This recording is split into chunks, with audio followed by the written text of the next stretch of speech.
Kyle Farmer is gone, but I don't necessarily think that's a bad thing for our Cincinnati Reds. I'm going to tell you why, because I think this opens the door for some really good stuff this season. Plus, we're going to look at who the Reds got back for both Kyle Farmer and in a trade they made with the Pirates. And the Reds' financials, are they really as bad as we think they are? Because I think the Reds have an ability to do something that we won't expect, and that's spend. You are Locked On Reds, your daily Cincinnati Reds podcast, part of the Locked On Podcast Network, your team every day. You are Locked On Reds. Thanks for making Locked On Reds your first listen of the day. We are part of the Locked On Podcast Network, and we are free and available on all podcasting platforms. I'm your host, Stephen Offenbaker, alongside Jeff Carr, and we have a passion for baseball. We have a passion for the Cincinnati Reds, and we have taken that passion and we have turned it into information for you as we scream towards our 5th year of covering the Reds in podcast form. On today's podcast, we are going to look at the trade that rocked Barry Larkin's living room, as Kyle Farmer has been shipped to Minnesota for a relief pitcher. But have no fear, because the Reds will still have enough infielders, as the front office turned right around and traded Dowry Moretta to the Pittsburgh Pirates for Kevin Newman. Locked On Pirates host Ethan Smith is going to join us a little bit later to tell us exactly what we are getting in Kevin Newman. And believe it or not, the Reds are not poor. I know, shocking. It goes against everything you've been told, but we think the Reds can spend money, and we are going to tell you how much and maybe even on who. But I think a good place to start, Jeff, is in the biggest news of the day. Right after we talked about how Kyle Farmer wasn't going anywhere, the Reds traded Kyle Farmer to the Minnesota Twins. And I mean, I think Nick Kroll was watching our live stream and waited until we clicked in and is like, I got these suckers now. Tell me how to do my job, will they? Well, here we go.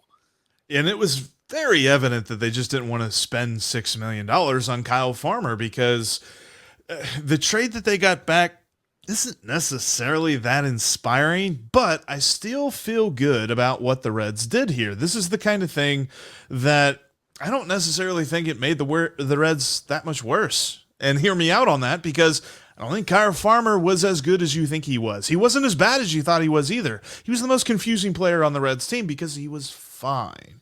He was gritty. He was a gamer. But overall, his production won't be missed. Right. This trade, Jeff, this was exactly like the Tucker Barnhart deal. This was the trade of a player they had no intention of keeping.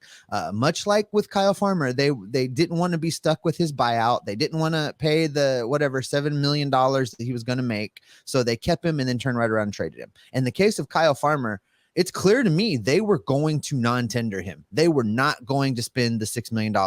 I think Nick got told, hey, we're not paying this money, so do what you can or non-tender him. And this is the best that Nick Kroll could come up with. So, I mean, in that regard, I mean, looking at it through that lens, Jeff, kudos to Nick Kroll for going out and getting something that could potentially, and I say something, getting someone, this is a human being, I'm sorry, getting a baseball player that could actually contribute in some form to the major league team as early as this season.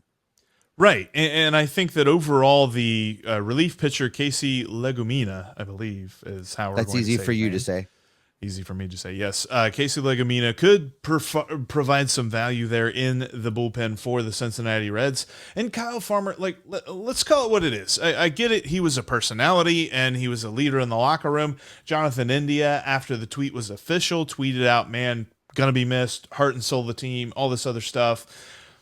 If the Reds can't replace a hitter who in 421 games hit 39 home runs and had 172 RBIs, then we have a much bigger problem than just losing Kyle Farmer. And I get it. He provided a lot of other value, but his career slash line, he hit 255.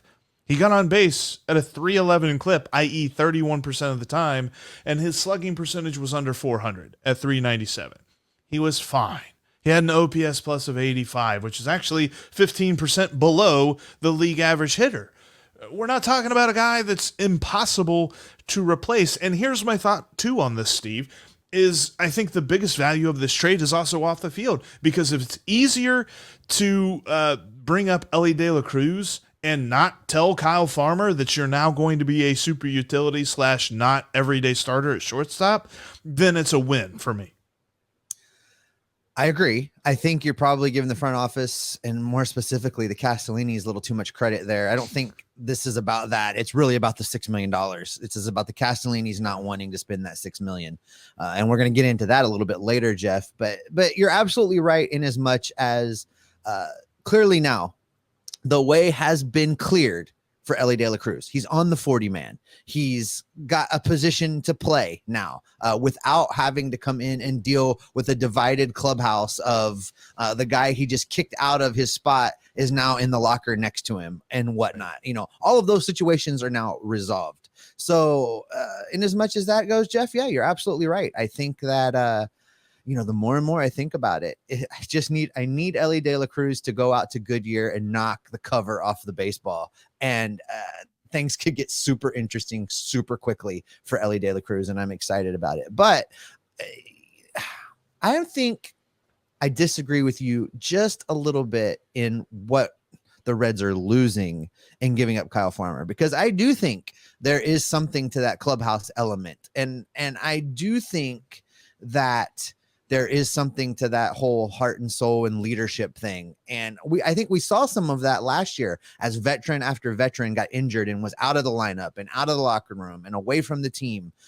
We saw them flounder and look listless and directionless. And there was really nobody to kind of focus them in and rein them in. And now that guy's Jonathan India, who is kind of gut punched. And I'm a little surprised that he, as vocally as he did, kind of poo-pooed this trade, because he's the team leader now, and he's going to have to kind of wrap his head around that role. And I hope he does that fairly quickly.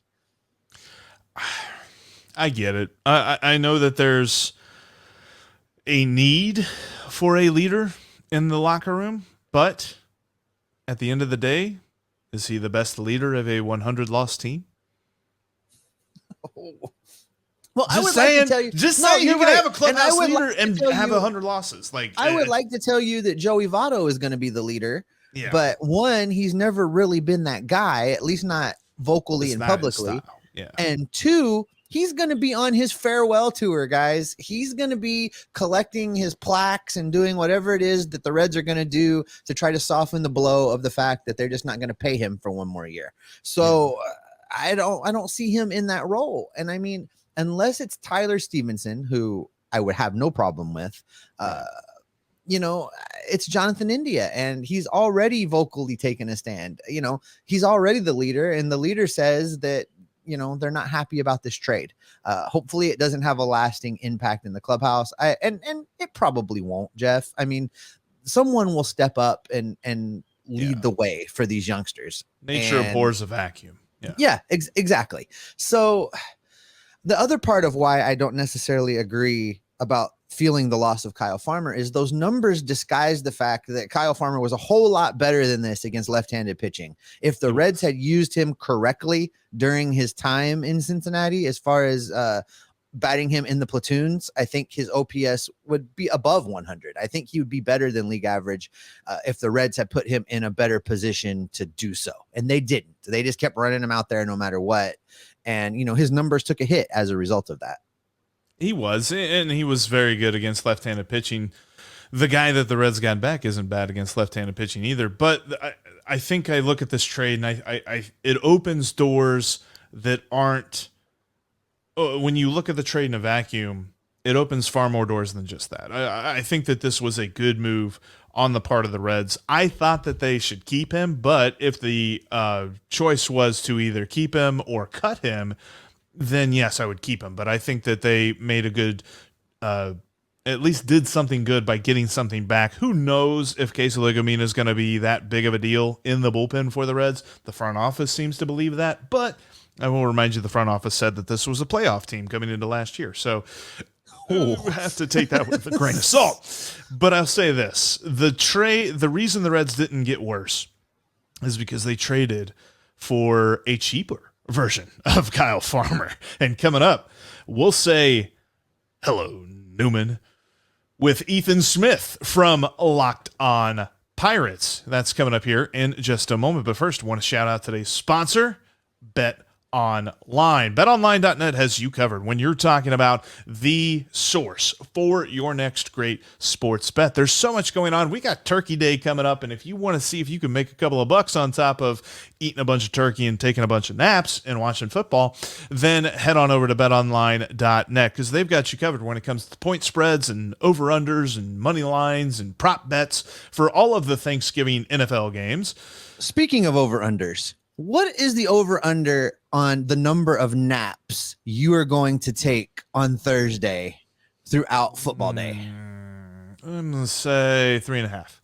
Smash the over. Exactly. Smash the over on that. And as you like to hear me say, there's lots of things we're going to smash the over on this season. We're going to see where the Reds win total is once they get that posted. We're going to see a bunch of different things and individual statistics as well. As futures get posted, it's going to be at betonline.net for Major League Baseball. Plus, if you like yourself some hockey, if you like combat sports like MMA or boxing, or if you want to bet on golf whenever golf returns, it's all at betonline.net. You can access it through your desktop or your mobile device because BetOnline is where the game starts. Thanks again for making Locked On Reds your first listen, as you always do. Make sure you check out Locked On Sports Today for your second listen, as they've got you covered in the big news and sports and the big game recaps every single day in 22 minutes or less. Coming up tomorrow, we are going to look at a player who was recently non-tendered who can fill a void in the outfield, and I think the Reds have a shot. Adam, I think you'll be surprised at who this player is. We'll talk about that on tomorrow's podcast. Well, the Reds and the Pirates aren't typically trade partners, but they were this past weekend as the Reds acquired Kevin Newman for Dauri Moreta, which honestly, I'm kind of bummed about losing Moreta, but we'll get to that here in a minute because Ethan's here to tell us why he's bummed about losing Kevin Newman. Well, I mean, they fully went into the thing about O'Neal Cruz being the shortstop. I'm cool with that and all, but not to throw it out there and somebody can quote or snip this out. If O'Neal Cruz gets hurt, I don't know who plays shortstop now. Leover Peguero is not going to be ready at the beginning of 2023. He's going to probably get manipulated on service time just because that's what the Pirates do. And I don't have faith in G1 Bay or Rodolfo Castro to play that position. I don't have faith in Tuca Peter Marcano to play that position. So realistically, the reason I was so big on keeping Kevin Newman is because I thought that he was the perfect option to be behind O'Neal Cruz as a backup shortstop on a team that, as Jeff has said before in past crossovers, is probably going to be better than it is this year. But at the end of the day, I do like this trade in a sense because the Pirates' biggest issue the last 2 years has been pitching depth. That's what this move does. Moreta is the kind of guy where you guys have already told me that you're bummed about losing him. I've seen Reds fans say it, but he's more going to be, for me, a guy that, okay, we can throw him out there and not have to worry about guys throwing their arms out by August. So hopefully that's what he can bring. And I've seen that people have said, don't look at his stats, look at his stuff, but I'm sure you guys could elaborate more on what Moreta brings to the table. But I don't know if what Moreta brings to the table is exactly what Kevin Newman would have brought to the table in 2023. Well, I think this trade is good for Dauri Moreta just in maybe going to an organization that might support, value him, value him, support, believe in him. For whatever reason, the Reds just were never really truly fully on board with him, and it's a little disappointing because in 2021 he had an amazing run in AAA. Took him forever into the season to even give up a run. Had a sub-2 ERA. the Reds were desperate for a little bit of pitching help in the bullpen, and they wouldn't give him a look until the very, very end. He had a little bit of success when he came up, then he got smacked around subsequently. But I think that given a little bit of time and opportunity at the big league level with big league pitching coach and just the repetitions of facing major league hitters, he's going to figure it out. And I think that he's going to be one of those that, puts up several good seasons, and Reds country is going to be, man, how did we let him get away? But I think this says a lot about the fact that the organization just never really truly bought into him. Yeah, it honestly makes me think, and I know that we didn't feel this way about Cionel Perez. We were glad to see him go, but he flourished with Baltimore last year. He was probably their best relief pitcher, and I think that Dauri Moreta has the stuff and the talent to be that way for the Pirates. Like, his fastball is 98 on average. He absolutely just fires that thing in there. He's got a beautiful slider that if he does control it well, he's got a 1-2 punch that most hitters are not going to touch. And I think that he is the kind of dude that over a large sample size, if the Pirates give him a run to be a middle relief type dude, coming in the 5th, the 6th, whatever, bail out a starter that's kind of having a rough time of it, then he's going to grow in trust. And he has the ability to become, maybe not necessarily right away, the Pirates closer, but the kind of guy that you could look at as a bullpen, a trustworthy bullpen option for Pittsburgh, and I think that is what he had on the plate for the Reds, and the Reds just weren't buying it for whatever reason. Well, and what's great is we won't have to wait very long for the potential Kevin Newman versus Dauri Moreta matchup, considering we play each other on opening day on March 30th. So I could already see it now that that trade will be won or lost based off of one matchup between the two in like the 7th inning of opening day when they play each other. So I can already see that. Oh, well, this trade sucks. It's like Kevin Newman gets a hit. Oh, we won the trade. He strikes him out. Oh, we won the trade. Because Pirates and Red fans have to have Pirates and Red fans. We have to have our like small victories because we don't get many in the actual win column. But who knows? We have the draft lottery to look forward to this year as well, which I think is very fun. It's going to be interesting to see how that. So I want to do one of these, Jeff, and I'm going to get it out of my system, and we'll just ask Ethan, to tell us what can Reds fans expect from Newman. Well, you don't have to have him hurt you anymore because in 55 career games against you, he's hitting 274, so that's a good thing. But realistically, the one major negative for the Pirates making this trade, I think, is the shift ban. And I don't think people understand how important it is going to be that players cannot set up in a certain way in the field anymore. Kevin Newman is a phenomenal defensive shortstop. He doesn't have the biggest arm defensively, but he's going to get it done for you. I mean, the guy was a Gold Glove finalist in 2021 and arguably should have won the award at the position. But we already know the Gold Glove apparently doesn't care about defense based off of Ke'Bryan Hayes literally leading the league in defensive runs saved and not winning the award. Anyways, as a guy at the plate, though, I mean, the one thing Pirates fans threw at me after this trade when I was upset about it, his OPS this, his OPS that, like he's not going to be like anything crazy for you offensively, but he's going to get you the important single or the important double here and there, or even like maybe stretch out a triple for you every once in a while. Just don't be surprised if he lurks around the 240 to 250 range batting average wise, because that's a good year for him. But his defense is going to make up for it more than you can count in terms of just how important he's going to be with the shift ban now. And I honestly think it's going to help too. I think it's going to help Jonathan India leaps and bounds, having him there as a shortstop. And that's huge because I feel like the Reds defense, even with Jose Barrero, was inconsistent at best at shortstop. I mean, Kyle Farmer would make some plays and then he would not make some plays. And I think that what you're telling me is exactly what I want to see. I want to see that safety net there defensively at shortstop with however the Reds approach that position this year, because I think a lot of people were thinking, okay, they're just going to pencil Kyle Farmer back in because Jose Barrero had a rough end to last season. But now it's looking a lot like they're going to give Jose Barrero a little bit more of a run until Elly De La Cruz is ready. And also for me, this move, and it was something that I said on Twitter at the time, if the Reds find it easier to tell Kevin Newman to move out of the way for Ellie De La Cruz than they were going to find it easier to move Kyle Farmer out of the way for Ellie De La Cruz, then that's fine. That's all I needed to know with this move, because the end game is getting Ellie De La Cruz on the field. However you can do that, if you're going to have a guy that is obtuse about it and is going to, maybe cause a problem. I never saw Kyle Farmer as a guy to cause problems, but if he was going to possibly be that guy and you get him out of here, good. Then the Reds are actually proactive in something. But at the end of the day, Ellie De La Cruz is the Reds shortstop at the end of this season. And if this move makes that easier, then it's a win for the Reds. And also to give you guys some statistical comfort in what I'm telling you, in 318 or 16 career games playing the shortstop position, he has a 976 fielding percentage. So that should probably give you something to look forward to. And he can also play a little bit of second base. We saw him do it this year. I mean, he has 108 career stints over there at second, just in case, Jonathan India goes down, or if they want to even flirt with the idea of putting India at short. I don't know if they would do that. I'm not the biggest person on knowing defensive stuff, but I mean, he's a 987 guy at shortstop.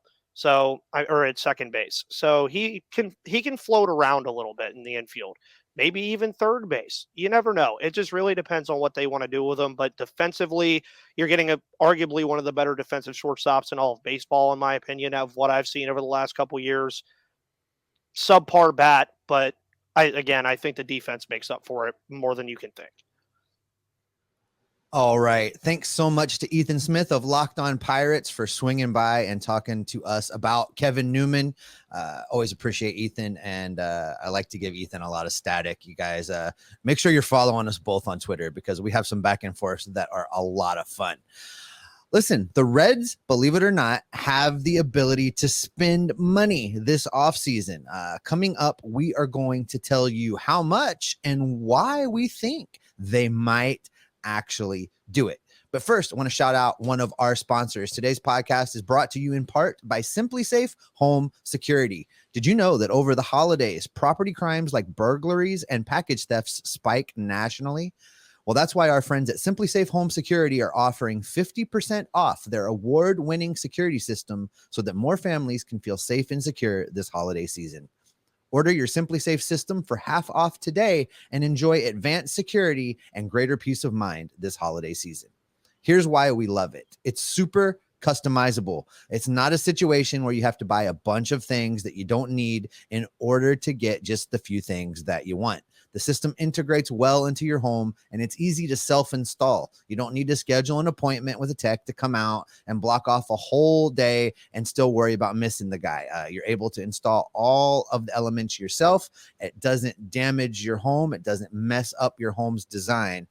In an emergency, it is monitored 24/7 with professional monitoring agents that use Fast Protect technology available exclusively from SimpliSafe to capture critical evidence and verify that a threat is real so you can get priority police response. You can customize the perfect system for your home in just a few minutes at simplisafe.com/lockedonmlb. You're going to save 50% today on your SimpliSafe security system just by visiting simplisafe.com/lockedonmlb. You can head to that address right now. Again, that's simplisafe.com/lockedonmlb to learn more, because there is no safe like SimpliSafe. You can follow the podcast on all platforms, including YouTube. If you're watching us on YouTube right now, thank you very much. Make sure you have clicked both the subscribe button and the notification bell so that you will get an alert every time we post something new and every time we go live. If you haven't joined us yet for the live Aloha Fridays that we do, they are so much fun. There is so much interaction and we love it, and we hope you can join us there. So make sure you have clicked those subscribe buttons. In between episodes, you can follow us on Twitter. You can follow me at S. Offenbaker. That's with 2 F's. You can follow Jeff at Jeff Carr. That's Jeff with 3 F's. And you can follow the show at Locked On Reds. All right, Jeff, I know this is going to come as a shock. It's going to blow your mind because we've been for years and years being told that the Reds are poor. But shout out to our buddy, the Reds. He put a tweet up over the weekend that caught my attention, so much so that I want to talk about it today. And that involves the Reds financials, because as much as we've been told that they are poor, if you look at the money they have coming in before they've ever played a game, before a player has taken the field, and then factor in the attendance money, it looks like they have money to spend. And I'm not talking about just a little bit of money. They should have a significant amount of money to spend and really bring in some players that could bridge the gap to the prospects and make them, and I've said this all along, if they were to do this, they could be an outside shot contender at the final wild card spot for the playoffs this year. They really could. And I think that it's important to note that the financials, the expenditures and all this one, the books for the Reds are not public knowledge. So what we have to go on are certain facts that come through. And these are those certain facts that sometimes come through. I'm going to show Woo's tweet. It says $65 million national TV deal. They have a regional sports network deal of $45 million, and they had $75 million in ticket sales last year, which is still a record low, which means, yeah, it could be a lot better. But even then, you put that all together, that's still pretty good. And whether or not it's exactly $185 million to spend, Steve, it still shows that there is a marked gap in what we perceive that they could spend, what they spent last year, and what at least that tells us how much they make. And that's not lying. That's not saying that they didn't make that money, that those are an estimate. That's literally the deals that those were for the two TVs, for the two TV deals. Now you take that information and you combine it with the fact that according to SpotTrack.com, they're spending right now, obligated, about $70 million in payroll, which includes arbitration and all that stuff. That includes everything, right? And that's about $50 million less than they were spending last year. So they've got $50 million in play that they've taken off the books. And let's say that $185 million number is real. Now, I understand that there's other expenses besides the team baseball player payroll. They've got other payroll. They've got, to fund the minor league systems. They've got to pay for their portion of stadium upkeep and grounds crews and et cetera, et cetera, et cetera. There's other expenses. $60 million? Yeah. But it's not that much. I mean, let's just say, $50 million. Let's give them, and I really don't think it's that much, but let's say it's $50 million. That still leaves them $60-70 million of money that they could spend right now to make this team better. Like real money. If they're telling the truth when they say they're not trying to make profit, that they're trying to be a break-even organization. And that's something that they have always said. One of the reasons that they talk about their payroll cannot be that big is because it's break-even financials and things like that. But if we're right and it's like 60-ish million or something like that, that's enough money to make the marginal free agent moves that we want them to make and sign people long term, which I think would be a win of a offseason for this Reds franchise, because it's not just about who can you get to make your team better this year. It's how can you solidify the future of this franchise. And something that the Reds could do. I know we've talked about this, and we aren't going to dive into the Braves model in detail just yet. That will be a future episode. And I had a great comment the other day on our live show from a Braves fan that said there's a lot of risk that the Braves have taken in. Plus, it's a payroll of over $220 million just based on those long-term contracts. But even still, the Reds have financial flexibility. I think we as Reds fans have been conditioned to believe that they need other players to pay them to come here and play, and that's just not the case. And I want to be clear. I'm not saying that, oh, look, they've got this money. They can go out and offer somebody $400 million over 10. Right. That's not what I'm saying. I'm with you in that the majority of that money needs to be spent in conversations with Lodolo, Green, Stevenson, those guys. But we have said all along, they need to go out and get an outfielder. They need to go out and get some pitching, probably a fourth starter, maybe a couple bullpen arms, and they need to get catcher 1B. And they're going to have to pay a little bit of money to get that guy. There's money to do that. And it's clear to me, looking at this graphic and looking at the national contracts, looking at the money we know for sure they have, there is money to go out and sign those few players to supplement what you hope is this infusion of youth that comes along in 2023. So, I don't really want to hear anymore from Sideshow Bob and the SOB, that's son of Bob, Phil Castellini, telling me they're poor. They're not. It's clear. We have it documented without them ever opening the books. They don't have to show us anything. Major League Baseball did that for them. So for me, it's time for them to shut up and put up and go out and sign these few players. And I think the other important thing, the human fact, we're presenting facts here. These are not us just spitballing. Let me show the tweet again. The tweet says 65 million national TV deal, 45 million regional sports network TV deal, 75 million ticket sales, record low. Remember, that says record low. The Reds had their worst year of attendance in a long time. Long time.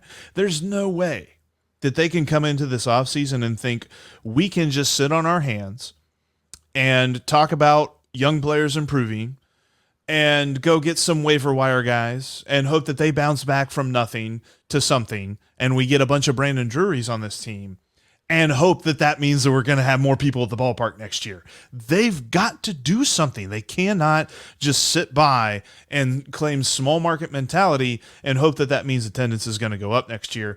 Something's got to be done. They have the ability to do it. It's time to go out and do it.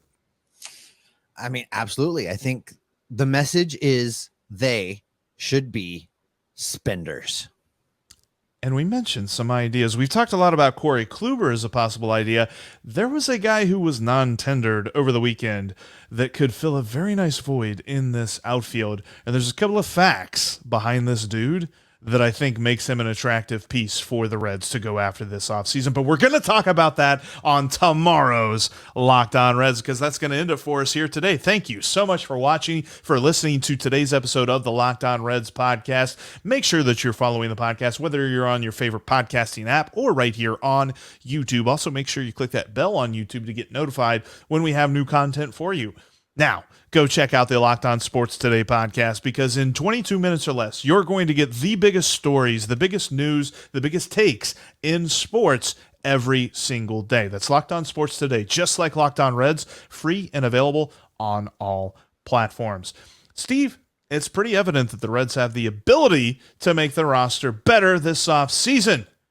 What's that mean for you and me? That means you and I are going to stay on top of the rumors, the waiver wires, the transaction wires, and any other wire we got to follow to make sure we keep everybody updated and locked on Reds every single day. I volunteer you for the high wire.